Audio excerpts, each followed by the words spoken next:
Got the oscilloscope out and running, and we're going to take a reading off of the PTO. There's a proximity sensor down there that is stationary, and then that PTO shaft, and it actually gets a signal off of that, and that feeds back to the display, and the display runs the tractor. Now there's an interlock circuit in there that has to do with the RIO, the reverse implement operation, and it having this switch in there, it bypasses the safety interlock circuit, so you can actually back up and have your snowblower running and not have to turn it on and turn it off again just to back up. So we got a breakout harness hooked up to that, and that's hooked up to the oscilloscope and my meter, and we're actually reading hertz.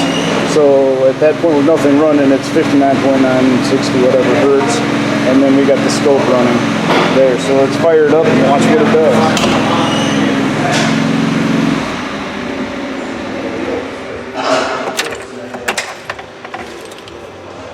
$200. Okay, and that is about a little over 1,500 RPM. That's idle. That's normal for this tractor. So we got nothing going on there at the moment. Hit this PTO. Oh!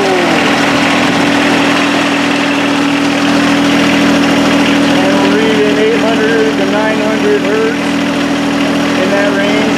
And that's what it looks like on our scope. That's the signal that the display gets in the tractor.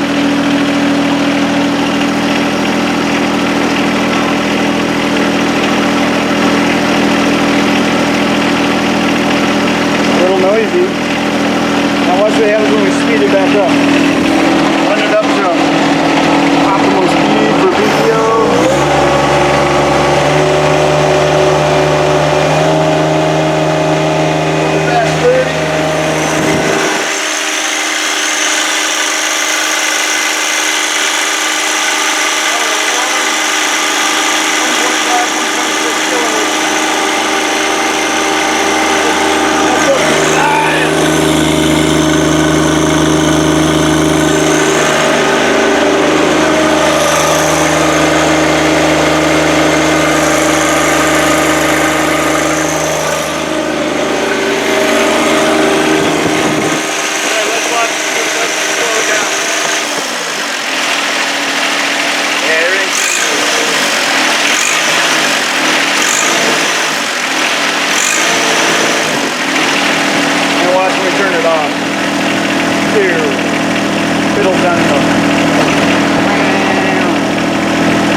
'Pretty cool.